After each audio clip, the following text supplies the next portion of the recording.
Thank you all the speakers for the wonderful session. Now we'll move on to the instruction course 4, and I request Dr. Kavya Chandran to take over, and also I request all the speakers to stick on to their time.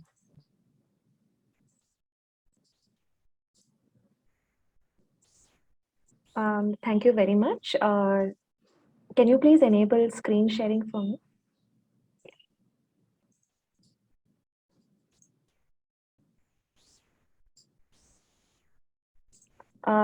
Good afternoon, everybody. I'm Dr. Kavya Chandran. I'm a consultant in the cornea and anterior segment services at LV Prasad Eye Institute, Car Campus, Hyderabad. So I thank the organizers of Telangana Ophthalmic Society for giving me the opportunity for this instruction course. The topic for our instruction course today is the management of corneal perforations, and our speakers are Dr. Raghav Preetham and Dr. Akhil, who are both cornea fellows at LV Prasad Eye Institute, Hyderabad, and Dr. Swapna Shanbag, who is a consultant in the cornea services, as well as Dr. Somshila Murthy, who is the head of services at LV Prasad Eye Institute, Hyderabad. So without further ado, I will start off with my first talk for today. That is, we have to understand the importance of preoperative evaluation in a case of corneal perforation, what to do next, and why do we do what we do.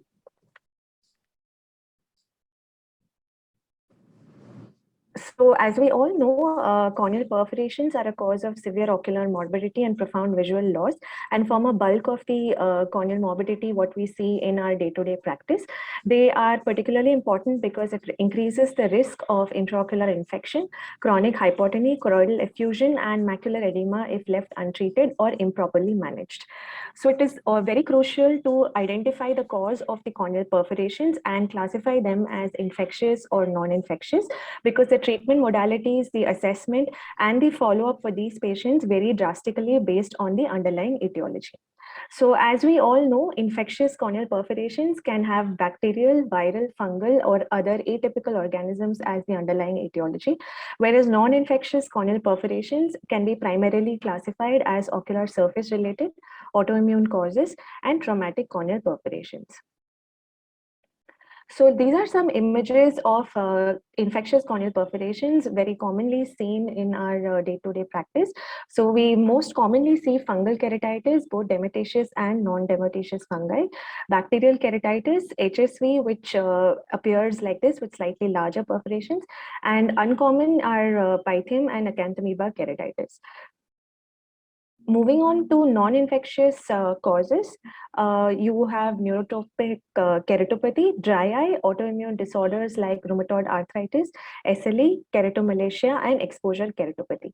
So what I would like to highlight in this is the difference in the clinical presentation of infectious and non-infectious. It is very crucial to perform a good examination to identify the underlying cause so that we can tailor our approach. So as we can see, non-infectious causes over here, there is evidence of surrounding scarring, vascularization, and the adnexa overall is quiet. So these are certain telltale ideas that can help you pick up these causes. So moving on to the evaluation of a case of corneal perforation, it is very important to do a good clinical history and examination. Appropriate lab tests must be sent. In cases of infectious cases, it is important to send a corneal scraping for microbiological evaluation and culture so that you can tailor the medication accordingly, as well as in a good systemic workup to identify the underlying etiology. So the clinical examination and history taking includes all these important points, starting from the duration of the perforation, the location and size of the perforation, the depth and extent of the surrounding involvement, prolapse of the iris tissue if present, the depth of the anterior chamber, digital tonometry of the eye, assessing the lens status as well as the posterior segment with the help of a B scan wherever applicable. And the most important thing, what we tend to miss in a busy clinic, is the status of the other eye. So more often than not, this can give us very valuable clues about what the underlying disease is. So just to highlight, this is a case of a fungal keratitis, which is presented with a perforation over here. So the points what we discussed in the previous slide, you have to look carefully for the size of the surrounding epithelial defect, the site of the perforation, the size, the state of the surrounding stroma, whether there is any collagenolisis or not, the surrounding stromal edema and cellularity, as well as active margins of the infiltrate. So all this will help you plan your further management of the patient. Coming to the management of corneal perforations, in a nutshell, we have a multitude of options, including tissue adhesive, multi-layered amniotic membrane grafting, Tenon's patch graft, corneal patch graft, and therapeutic keratoplasty. So over the next hour, we would like to take you through the nitty-gritties of each of these modalities and when to do each of them.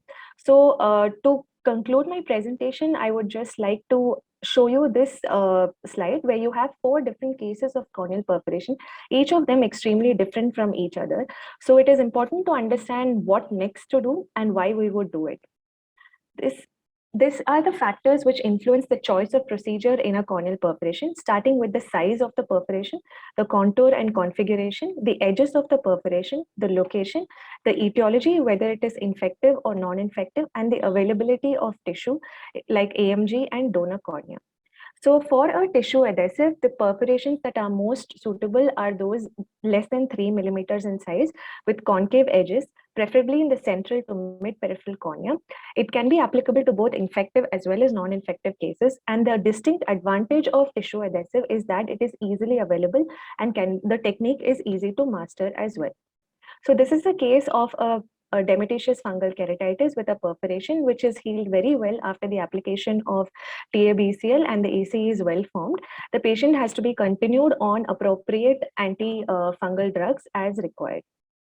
Moving on to multi-layered AMGs. So these can be used for perforations which are slightly larger, up to 5 millimeters in size. Most contours of the edges are easily amenable to multi-layered AMG and can be applied on any location in the cornea. It is preferable to avoid the use of AMG in infective cases because it precludes the visualization of the underlying infiltrate, if any. It is of supreme importance in patients with ocular surface related issues and dry eye because it also has an additional anti-inflammatory activity. The one problem that one might face is the availability of multi-layered AMG, especially fresh AMG, and you have to make sure that it is preserved in a proper manner and does not itself carry the risk of any infection on its own. So this is a patient of Morin's ulcer. As we can see, she was not under adequate immunosuppression and presented with a perforation.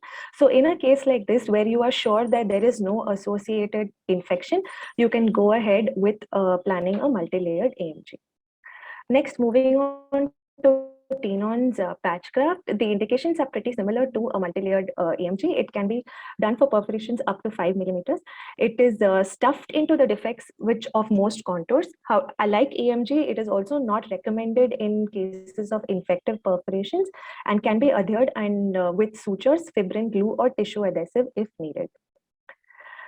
Lastly, coming to the corneal patch graft, it is usually reserved for perforations which are much larger and which are not amenable to other techniques. The disadvantage of this is it requires a donor cornea and, more importantly, a surgeon who is trained in performing corneal procedures. So to summarize, we know that there are different modalities for managing corneal perforations, each with their distinct advantages as well as disadvantages. I will take you through each of them. For TABCL, like I mentioned earlier, is easy to apply, provides good tensile strength as well as antibacterial properties. However, it does induce vascularizations and is not useful in larger perforations. Multi-layered AMGs restore stromal thickness in terms of volume replacement. They also have anti-inflammatory action and promote epithelial healing.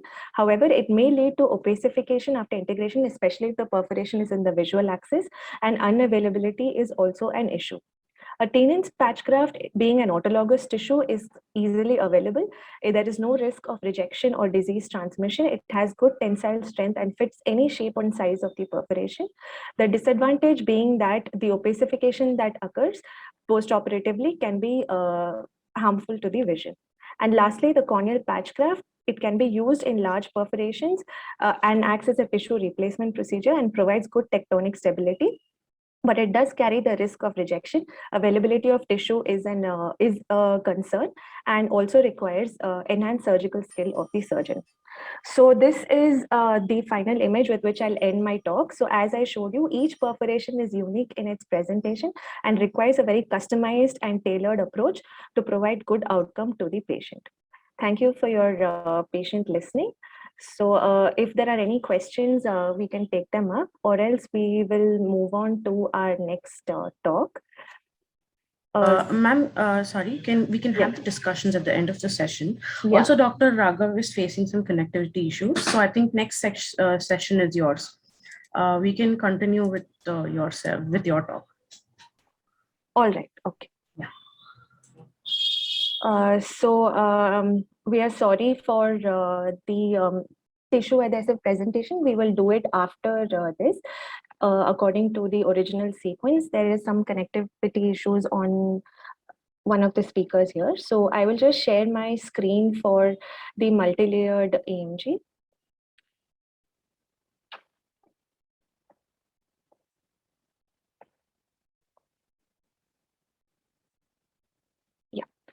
So let me start off with my presentation on multi-layered amniotic membrane grafting for corneal perforations.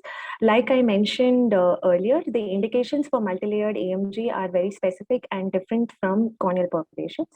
So from tissue adhesive, sorry. So everyone is aware of the medicinal use of AMG. It was discovered as early as in the early 20th century, where it was used on burnt and ulcerated skin, and was also used surgically to close abdominal herniations as well as closure of pericardial tissue.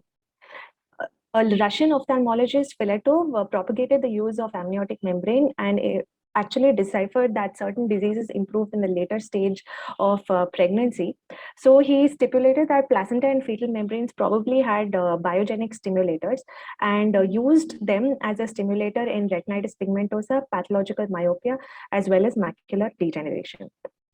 So coming to ophthalmology in particular, AMG has been used for a variety of reasons. D. Roth in the early 1940s used it in a series of patients for the repair of symblepharon. This was followed by the repair of conjunctival defects by Sorsby et al. In 1946 to 47. However, there was a huge shift and there was a gap of around 20 to 30 years where the amniotic membrane use was not documented. So this is probably because the language of scientific language at that time was English, and it was used primarily in European countries, which is why published literature is not available. And finally, when it did occur in the early 1980s, there were a lot of papers on the use of AMG in pterygium and chemical injuries. So in our presentation over here, we will focus on multi-layered AMG. A quick word about the anatomy of amniotic membrane. It has a thickness of 0.02 to 0.5 millimeters and has 5 layers, as can be seen over here. So the distinct properties of AMG that give it an additional advantage compared to other methods are it also has an additional anti-inflammatory action. It helps in ex vivo expansion of limbal progenitor cells, improves reepithelialization of the corneal surface, has an anti-angiogenic action, acts as a biological bandage, and also has some amount of antimicrobial efficacy. So the mechanisms that are underlying the anti-inflammatory action include the anti-inflammatory mediators, interleukin-10 activin and IL-1 receptor antagonist, as well as a mechanical effect by which the inflammatory cells get trapped and undergo apoptosis. In biological bandage, it improves the healing process, reduces pain and discomfort, and also helps in replacement of lost conjunctival tissue following chemical injuries with a mechanical and physical effect. So this was also demonstrated in the previous instruction course. The advantage of amniotic human-derived amniotic membrane, it has no HLA antigens, and hence the risk of rejection is very less. So what are the antimicrobial factors in amniotic fluid? They have lysozymes, transferrin, immunoglobulin, and specific antibody activity. It is useful to understand the preparation of amniotic membrane. It is got from fresh placental tissue, which is cleaned with a BSS cocktail of antibiotics under a laminar flow hood. The amnion and chorion are separated gently from each other, which is then stuck onto nitrocellulose paper. It is stored in Dulbecko's modified eagle medium with the epithelial or the basement surface up, and the size of the nitrocellulose strips can be cut as per our requirement. So the specific indications, like I mentioned, for amniotic membrane are more in patients who have non-infectious perforations, especially those with neurotrophic disease, viral keratitis, dry eye, and underlying autoimmune disorders. It is also of importance in patients of Morin's ulcers and exposure keratopathy. So let us go on to some of the techniques of doing an amniotic membrane graft, especially multi-layered technique. So first we start off with the layered or the filling in technique. This is useful for patients who have concave edges or even punched out edges, where the amniotic membrane is cut into small layers and sutured, and a larger layer of the amniotic membrane with the basement membrane side down can be placed over it. This is a surgical video demonstrating the procedure where a large layer of amniotic membrane is first placed on the cornea. It is secured with sutures. These surrounding bits are then cut and stuffed into the area of the defect, as you can see over here. So this is what is the filling in technique or the sandwich technique. The amniotic membrane on the side is then folded onto itself and secured with fibrin glue. Another alternative to securing the amniotic membrane other than fibrin glue, which gives increased tectonic stability, is with the use of sutures. So this diagrammatic depiction over here shows the use of overlay AMG with the use of interrupted sutures at the periphery. The AMG is placed over the defect and secured with sutures in a radial fashion like this. A more tectonically stable procedure is by using overlay sutures with compression or exactly over the site of the perforation. So this can be done either with box sutures, as can be shown over here, as well as infinity sutures with the central point of maximum pressure overlying the perforation. So this, in addition to covering the perforation, also ensures that some amount of tissue goes into the defect to prevent egress of fluid and help in integration of the AMG into the defect. So these are some videos that demonstrate the different techniques of anchoring multi-layered AMG with the help of sutures. As you can see here, the AMG is first peeled off from the nitrocellulose paper. It is checked for the orientation, although in multi-layered it is not very important. The amniotic membrane is gently folded on itself. First, a thin layer is secured with fibrin glue and cut to size. A larger layer of AMG can then be taken and multiple folds can be made on the AMG itself. So this creates a ward of the AMG, which is placed over the site of the perforation and then secured with the help of infinity sutures, which are taken through the clear cornea on either side. So as you can see over here, the maximum point of pressure is over the center that is directly overlying the perforation. This helps in ensuring tectonic stability and improving integration of the AMG as well. A bandage contact lens is also placed at the end of the surgery. This is another video showing the similar integration of the AMG with the help of sutures. So once a thin layer of AMG is first placed with the fibrin glue, it is again folded on itself in this fashion. You can also use fibrin glue in between these layers to ensure a more compact aggregation of the layers and to make sure that the layers do not slip. They are again anchored with the help of sutures. There are more number of sutures were taken in this case.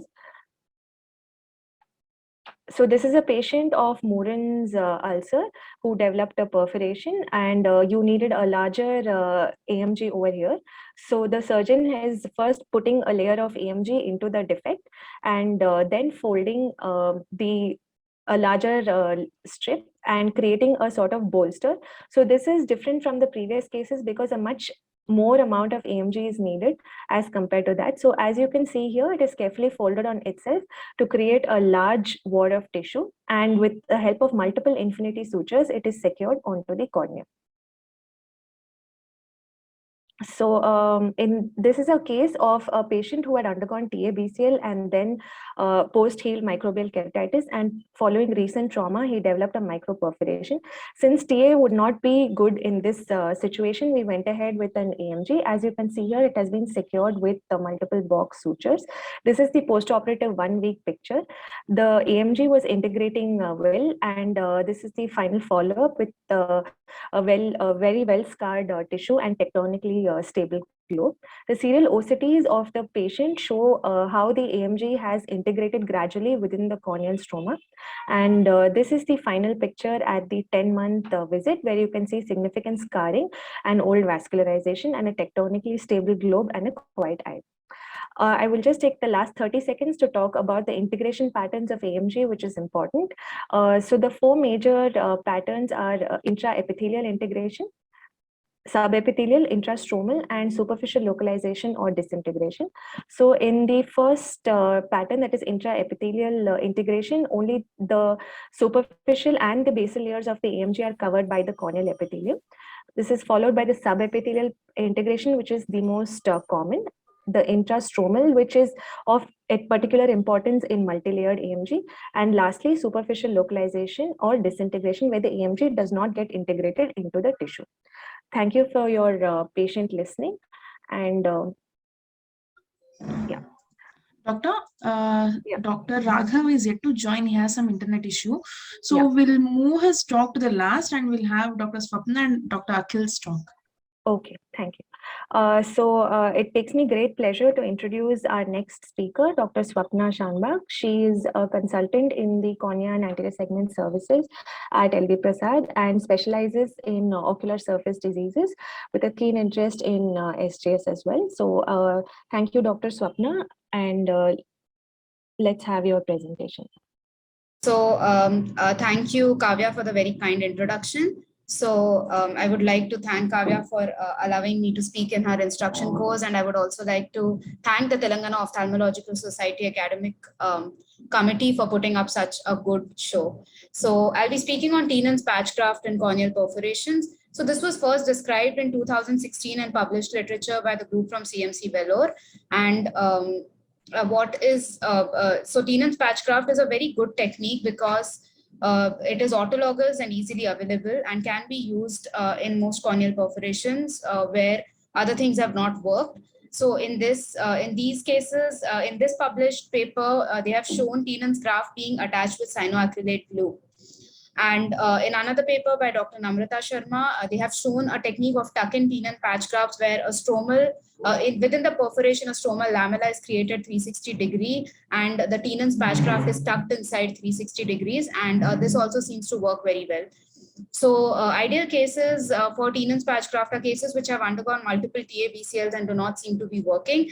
And also I find it that in cases of ocular surface diseases, which is something I come across a lot, in cases where symblepharon is there, where a BCL might not be possible to be placed because of the fornicate shortening, Tennant's patch graft works very well. The beauty of Tennant's patch graft as a surgical technique is that there are multiple techniques that can be used. Only Tennant's patch graft can be used sutured or tucked in. Tennant's patch graft can be sutured with an AMG overlay. Tennant's patch graft can be done with, again, just fibrin glue or tucked in with an AMG suture overlay, which is sutured. Or Tennant's patch graft can be done with fibrin glue, but ideally not a very good idea because it is known to swell and can get dislodged if it is not sutured and buried into the perforation. Advantages, like Dr. Kavya has already covered: easily available, cost effective, fibrin glue might not be required, only sutures are okay. Disadvantages: opaque, cannot be used in cases where there's an active corneal infiltrate and needs to be assessed. This infiltrate size needs to be assessed repeatedly. So I will just discuss a case of a 26-year-old male, sudden loss of vision, diagnosed as fungal keratitis elsewhere, a lot of thinning present, no organisms on scraping, started on broad spectrum antibiotics. As you can see here, it does not look very thin on ASOCT, but there is on progressive follow-ups, the cornea did become thin. And eventually patient was doing well for quite some time, for about 3 to 4 months, and then came back with, again, he was treated as viral keratitis with oral antivirals and broad spectrum topical antibiotics because no organism on scraping and extensive collagenolisis, and patient gave repeated episodes of redness. So as you can see here, patient came back with, initially TA-BCL was done for corneal perforation. However, patient came back again. TA was augmented, there was a hypopion, ACV, oral acyclovir was stepped up. Again, the patient, we do not have pictures of the perforation, but there was again a second perforation, and AC reformation TABCL was done, and there was again a repeat perforation. So finally, a Tenon's patch graft was done. Here, as you can see, that this is the Tenon's patch graft. This is the adjacent area of thinning where cyanoacrylate glue has been placed. Perpendicular infinity sutures have been taken. And this is the picture after the Tenon's patch graft has been done. And as you can see, this thick area is Tenon's patch graft, and this is the corneal epithelium above. This is the corneal epithelium above it. But this patient again, when the TA was removed, again perforated, and again underwent a Tenon's patch graft. So a very difficult case to handle. So I'll just be showing the surgical video. As you can see here, we are trying to remove all the fluid from this area so that there is no fluid present here, and we can assess the perforation well. We removed debrided some of the epithelium in this area, and then Tenon's was taken from the superior quadrant. This surgery is actually done by one of our cornea fellows, which tells you how easy Tenon's patch graft is for even beginners to adapt to and learn the technique. I ideally take the Tenon's patch from the inferior fornix because I'm not very sure when I take it from the superior fornix, this patient could require an anti-glaucoma surgery maybe in the future. So I always harvest it from the inferior quadrant. And Tenon starts from about 2 millimeters from the limbus, so should be taken beyond 2 millimeters. As you can see, the Tenon's is harvested and placed above the perforation, and then it is sort of buried into the perforation with sutures. So here infinity sutures are being taken. We're passing through the lamella of the cornea, and one infinity suture has been taken horizontally and with the Tenon's patch graft in the center, and the second infinity suture is being taken vertically, as can be seen here. So the final picture is that there are 2 infinity sutures. Air is injected in the anterior chamber, replaced with some amount of saline. And the patient actually did very well post this surgery and did not require a repeat intervention. So, so this is the 1 week picture where it is looking quite fluffy, but the job is done. The cornea is sealed. There is no shallowing of AC or a repeat corneal perforation. Here you can see the Tenon's looks very swelled up. This happens because aqueous, it takes up and absorbs some amount of aqueous, because of which it swells up. But as you see subsequent follow-ups, this is at 1 week, you can see that the cornea is somehow coming back to its original contour, and the Tenon's graft is losing some of the fibrous tissue, some of the fluid, sorry. So this is a follow-up at actually 1 year. So you can see that the Tenon's patch graft does not look as opaque as it did before it's becoming translucent. And we removed the sutures. This is the Tenon's patch graft, the ASOCT after 1 year. This is actually the Tenon's patch graft, which is integrated very well. And there is the corneal stroma above, and then there is the epithelium. The cornea is very thin here, but the patient is overall doing very well. And as you can see, the Tenon's patch graft is postulated to have some amount of active fibroblasts, because of which it gets integrated into the corneal tissue very well and gets remodeled. I would just like to show this case of a very young boy, autoimmune dry eye. Actually, we are not sure if it's autoimmune. We did every possible test, but we did not come up with a solution. Everything was negative. Very severe dry eye, bilaterally corneal perforation in both eyes actually. We did a Tenon's patch graft in 1 eye for this young child.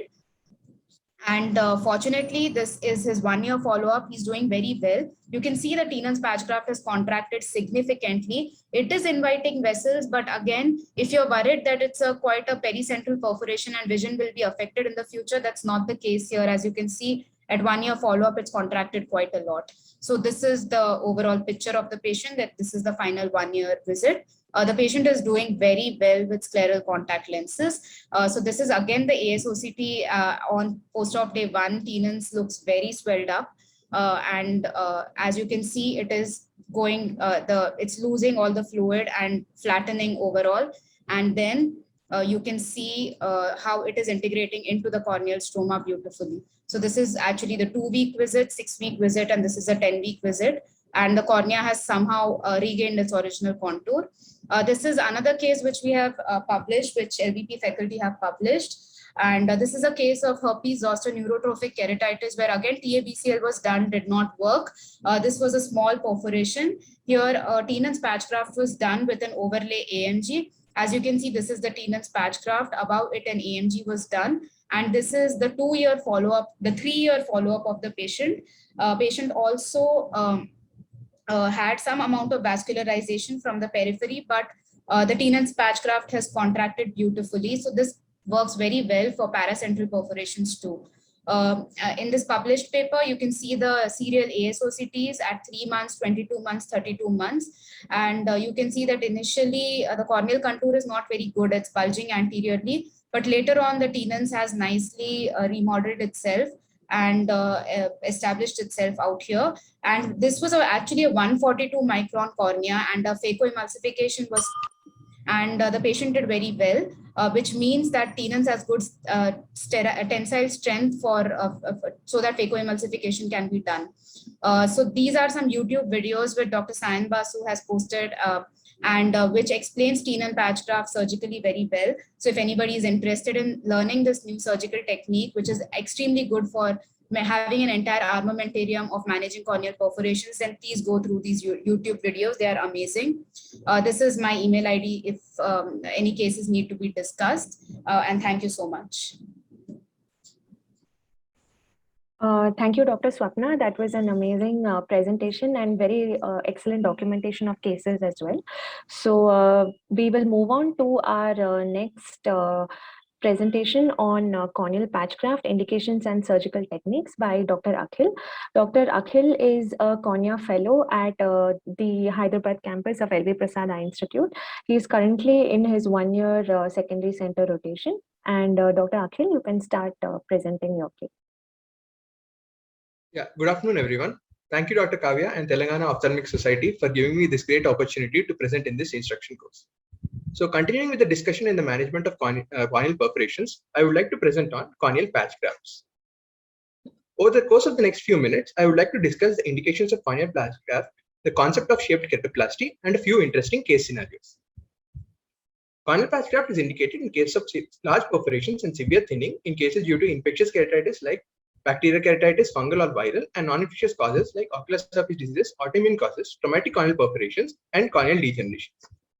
So corneal patch grafts are indicated when perforations are large, that is more than 5 millimeters, or when perforations are not amenable to tissue adhesive or Tenon's patch graft or AMG. Basically, there are 3 types of corneal patch grafts: a full thickness graft, a lamellar graft, which can be either anterior lamellar or posterior lamellar, and a mushroom graft, in which the central part of the graft is full thickness and the peripheral part is lamellar. In cases of corneal perforation, the margins of the perforation should be examined properly. If there is thinning noted at the margins of the perforation, a mushroom graft is indicated. If there is no thinning, a full thickness graft can be done. In cases of corneal thinning, a lamellar patch graft is indicated, whereas in cases of corneal thinning with pseudocornea, a full thickness tectonic graft needs to be done. Shaped keratoplasty refers to shaping or molding the corneal graft and transplanting it onto the host bed after adequate preparation. There are 2 types of shaped keratoplasty, manual and femtoassisted. I will be discussing in detail regarding manual shaped keratoplasty. The surgical techniques described in literature for shaped keratoplasty include compressive sheet-shaped keratoplasty, plastic drape template technique, copy and fix technique, and prick and print keratoplasty. In compressive sheet-shaped keratoplasty, 2 trephines, usually 9 and 14 millimeters, are used to fashion the graft. The side walls of the graft are fashioned using 2 or 3 millimeter dermatological trephines. This is indicated in peripheral corneal disorders like PUK, Murren's, and Terrien or peripheral marginal degenerations. In compressive sheet-shaped keratoplasty, same-size trephines are used for both graft and host, and the distance between the circumferential arcs is undersized by 0.25 to 0.5 millimeters in the graft. This undersizing causes flattening in the axis perpendicular to the limbal circumference, thus correcting focal stiffening in the area of ectasia. In plastic tape template technique, a template matching the area to be resected is made with the plastic tape material, and this is used to dissect the graft using freehand technique, which is then sutured to the host bed. In copy and fix technique, the first host bed is dissected and shaped, and the donor graft is placed on the host, and the defect is outlined with a marker. Now the graft is cut along the marked area and sutured to the host bed. In prick and print keratoplasty, first the diseased cornea is marked, then a stencil is placed on the diseased cornea and pricks are made along the marked outline. Then linear cuts are made along the pricked outline on the stencil, and this stencil is then placed on the graft, and the graft is marked along the linear cuts, which is then dissected in the shape. The advantages of corneal patch grafts include lower risk of graft rejection, lower risk of developing secondary glaucoma, sparing of healthy limbus, especially in peripheral perforations, accelerated wound healing and increased wound strength, and early suture removal and visual rehabilitation. A few disadvantages include higher induced astigmatism and sutures that may pass through visual axis, causing decreased visual acuity. Moving on to a few interesting case scenarios. This is a case of a terrain marginal degeneration, who presented to the emergency clinic with the sudden onset diminution of vision due to trivial trauma. So we decided to go ahead with the corneal patch graft in this case. So first, peritomy is done in the region of the perforation. Then the prolapsed iris tissue is deposited back. Now, a patch graft is fashioned to fit the area of the perforation. In this case, we decided to use the corneoscleral limb of a graft used for a DSEK case earlier. This graft is shaped to fit the area of the perforation using freehand technique. Now, the graft is sutured to the host bed using interrupted 10-0 nylon sutures. First, the corneal part is sutured, followed by the sclera. Here, the suturing can be done initially under viscoelastic, and later the viscoelastic can be replaced with an air bubble. Finally, an amniotic membrane graft is placed and the peritomy is closed. This is the post-operative Dayman image of the patient, which shows a well-opposed graft-closed junction, an overlay AMG, and a well-formed anterior chamber.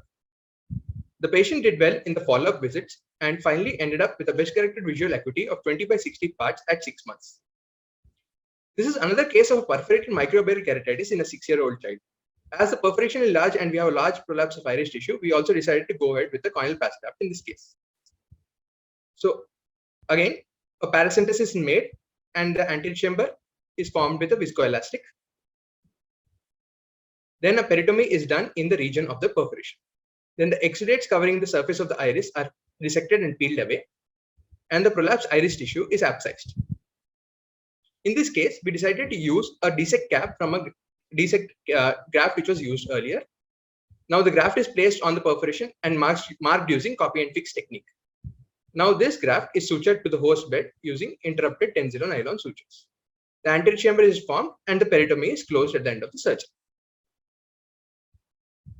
This is another case of a Muren's ulcer which presented with a perforation and surrounding thinning. So as there was surrounding thinning in this case, we decided to go ahead with a lamellar graft. First, lamellar trephination of the host bed is done and lamellar dissection is performed. Then a graft which is measuring the same size of the host trephination is taken and the Descemet membrane is peeled away from the graft. Now this graft is sutured to the host bed using 10-0 nylon sutures. The postoperative management in these cases includes topical steroids in tapering dose, topical antibiotics, topical cycloplegics if needed, and systemic immunosuppressants in cases of immune-mediated corneal perforations. Suture removal is done as and when indicated, that is when there are loose sutures, vascularized sutures, or when there is high astigmatism due to the sutures, or sutures which are in the visual axis. In conclusion, I would like to stress on the following key points. Corneal patch grafts are usually indicated in large perforations in which tectonic stability is compromised and surrounding areas are thinned out. Proper planning and meticulous surgical technique results in excellent outcomes. These cases have a lower risk of graft rejection due to decreased endothelial load. The postoperative management in these cases is similar to that of a penetrating keratoplasty. Thank you. Yeah, thank you, Akhil, for that presentation. So we still have some time and maybe we can take up some discussion before we start the next presentation. So very nicely demonstrated cases of how to actually perform a corneal patch graft. So in these situations, like you mentioned, it is very important to assess the size of the perforation and the shape and fashion your donor cornea accordingly. And there are many different techniques available for doing that, like you very nicely said. So the last case I would like to stress upon, in which we actually used a DSEK cap as a tissue for securing the perforation. So this is something that should be remembered also, that whenever you do have any DSEK gland, and if it's a microkeratome cut tissue, so you have the anterior stromal cap that can be used as a tissue for replacement, and you don't have to resort to a full thickness therapeutic grade tissue. So it is important also to understand tissue selection for donor corneas. Any therapeutic grade tissue can be used in these. However, in cases of central perforations in younger patients who you expect to have good visual outcome, healthy tissue will also help in improving faster healing. And sutures in patch grafts versus in full thickness penetrating keratoplasties and larger grafts can be removed earlier in comparison to the larger grafts. So early removal of the sutures also helps in better integration and faster visual rehabilitation for these patients. So Preetam, are you ready with your presentation? Yes, Dr. Kavya. Okay, so I would like to introduce our next speaker, Dr. Raghav Preetam. He is a cornea fellow at LV Prasad Eye Institute, Hyderabad, in his second year of fellowship right now. And he will be taking us through the do's and don'ts of tissue adhesives in the management of corneal perforations. Am I audible, everyone? Yes, doctor. Yes, good afternoon, everyone, and sorry for the small technical glitch. I'll be going last, but we'll be dealing with something very interesting. Can you see my screen, please? Yes, doctor. Yeah, Yeah. it's visible. You can. Yeah. So I'll be taking you through tissue adhesives. Tissue adhesives are a simple technique which can be done by all the comprehensive ophthalmologists. Stitch in time saves 9, same like that. The tissue adhesives can save the eye when done correctly and at the right time. So some of the desirable characteristics of tissue adhesives are like they should be biocompatible and offer the microbial barrier. Chemically, they have to be inert and should polymerize quickly. Physically, it should give that mechanical strength, power, and be able to permeate gases and nutrients. Practically, it should be easily available, easily applied, and should rapidly be applied and should be comfortable for the patient. We have two different types, which are synthetic polymer-based tissue adhesives and naturally derived. Today, we'll be dealing only with cyanoacrylate, which are synthetic polymer-based tissue adhesives. Refoso et al. And Webster et al. Were the first ones to describe the technique in corneal perforations. On the right side, you can see a complex biochemical reaction. I'll just simplify it. On the left side is an alkyl group, which is an acetate formulation. And then with an aldehyde, when it combines to form an ester reaction, it gives rise to an ester of the monomer of the alkyl group. So when this monomer combines with the hydroxyl group of the amino acids in the proteins in the corneal stroma, they polymerize rapidly. This is the basic mechanism which happens at the microcellular level. We have different products available. The one we commonly use is isomyl 2 cyanoacrylate. This is how it looks inside the box. The goals of the procedure is to provide a stable and a closed wound. It needs to reduce the tectonic keratoplasty need and enucleation rates. Most importantly, it buys you time to allow healing to happen so that we can take an elective procedure at a later date so that the optical outcomes are better. Different techniques are described in the literature. One is using a Rycroft cannula, directly putting a drop of glue on the site of perforation, or using the back surface of a sponge, which we had taken a small disc of the surgical drape and can be directly placed into the wound. A modification of this is using a 30 gauge cannula instead of the back surface of the sponge. We'll describe our technique. To start with, anesthesia. So a peribulbar block has to be given. It has to be given slowly and in sufficient amounts, but care must be taken not to push in a lot of anesthesia because it can cause a lot of positive pressure during the surgery. Also, expulsion of contents can be happening. One more thing is we can supplement the lid block along with a vanillin block in these cases because it will help you to the patient not to squeeze so that the patient is more comfortable during the surgery and there is no positive pressure. To assess the wound, once the patient is draped and prepared, use a Barker's wire speculum or a metered speculum and just expose enough. Then using a sponge, you can assess the extent of the wound. Sometimes the wound is thinned out all around the perforation and might need additional TA supplementation.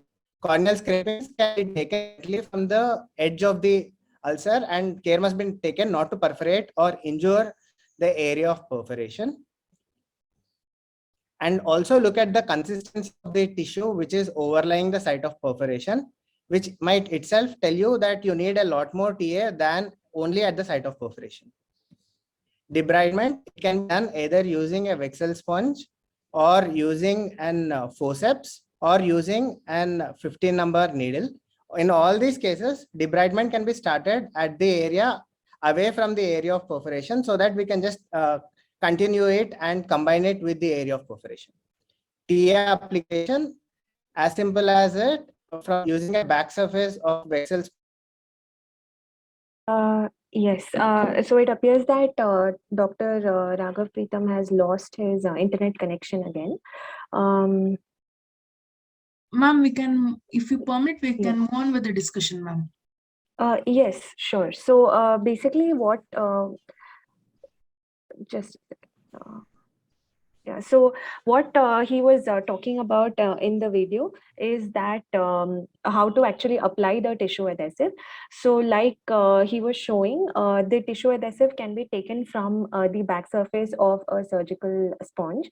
So as we all know that it comes in a vial which has to be drawn into a syringe. So while taking the tissue adhesive, it is important not to take too much of the adhesive because it can cause a mound formation. You want a very thin layer to just bridge the area of the perforation with the normal cornea to achieve good tectonic stability.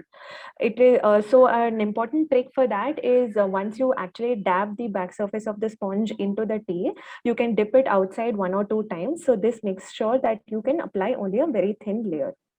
It is important to apply the TA on a completely dried surface because if there is any fluid on the cornea while applying the TA, it will come in the way of the polymerization.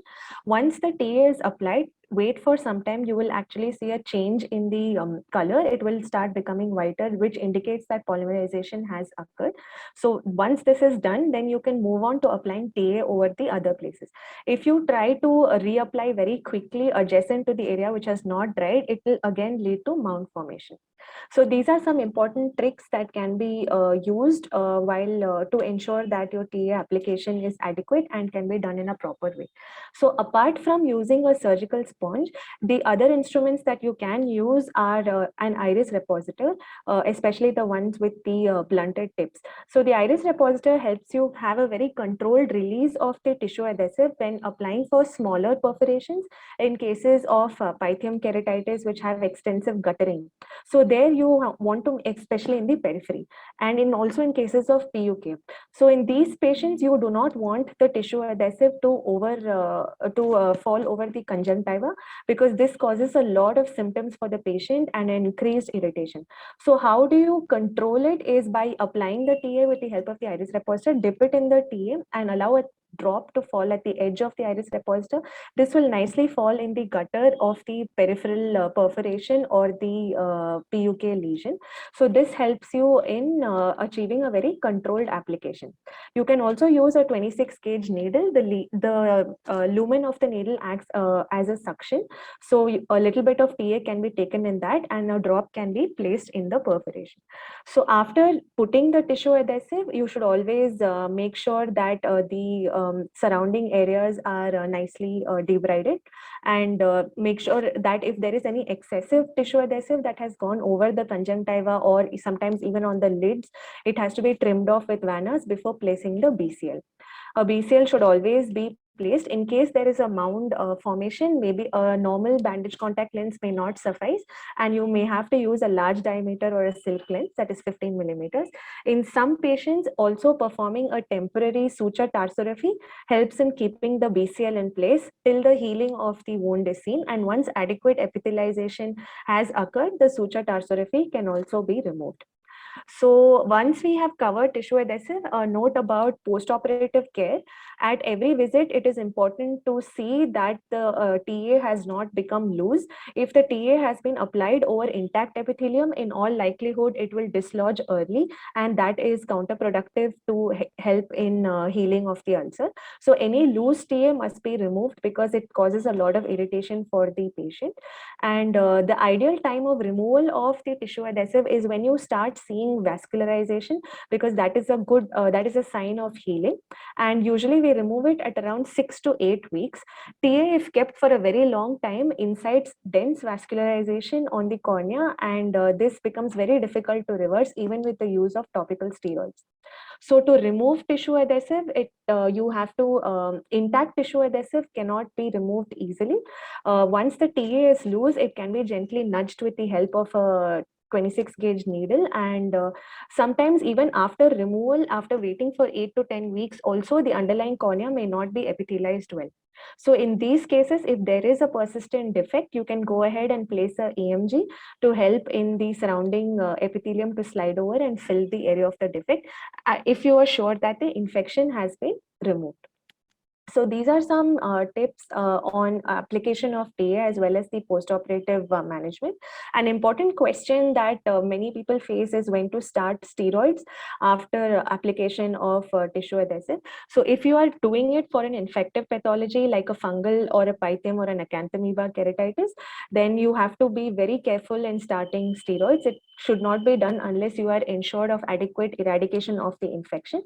Whereas if the TA is done for a non-infective cause like a secondary Sjogren syndrome or a neurotrophic or a viral keratitis, then steroids will help in not only reepithelialization but also in decreasing the inflammation and faster resolution of the pathology. So with this, we come to the end of the discussion on tissue adhesive.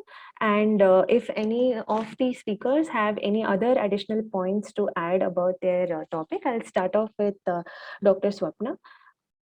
Ma'am, we have 5 minutes for the discussion. Yeah, thank you. Yeah, I would just like to add that in cases where I have done TA-BCL, I generally wait for 3 months. And after 3 months, if it seems like the TA is not loose, then what I do is I talk to the patient and counsel them that if because it's not loose, if we open it up, if we try to remove the tissue adhesive on the slit lamp, then it might be problematic because the perforation might open up again. So what I do after 3.5 months, 4 months is I talk to the patient, I take them up in the OR, and once in the OR, I try to remove the TA. And sometimes what happens is you remove the TA, and if there is a reperforation, you can again perform a TA-BCL. But if you remove the TA and there is just a persistent epithelial defect, like Kavya mentioned, amniotic membrane graft can be done in the same setting. So that is something I prefer, and sometimes also do a tarsorrhaphy if I feel it's a large persistent epithelial defect, because after the persistent epithelial defect is closed with amniotic membrane grafts, if there's no evidence of infection, then topical steroids can be started without worrying too much about it, especially in cases of HSV keratitis. And amniotic membrane also helps to reduce the overall inflammation in these eyes, and these eyes become quieter faster. Second point, what Kavya also mentioned about the DSEC lenticule cap. So sometimes if we have done a DSEC, it would be prudent to store the lenticule so that store the stroma that has not been used, because we remove the stroma and put the lenticule in the DSEC cases. But we should tell our sister to maintain, to actually take the stroma and put it back in the container and keep it in the refrigerator, and just not lose it during the surgery. Because sometimes when a patient comes with a perforation in the OR, it might be helpful to use that on the same day. So like Akhil showed in that case, the child had come to us in the evening at 7 o'clock, was not cooperative for examination on the slit lamp, and had to be taken in the OR for an examination under anesthesia, where we discovered that she has a stromal perforation. And there was no time, it was 7 p.m. in the evening, to contact the eye bank.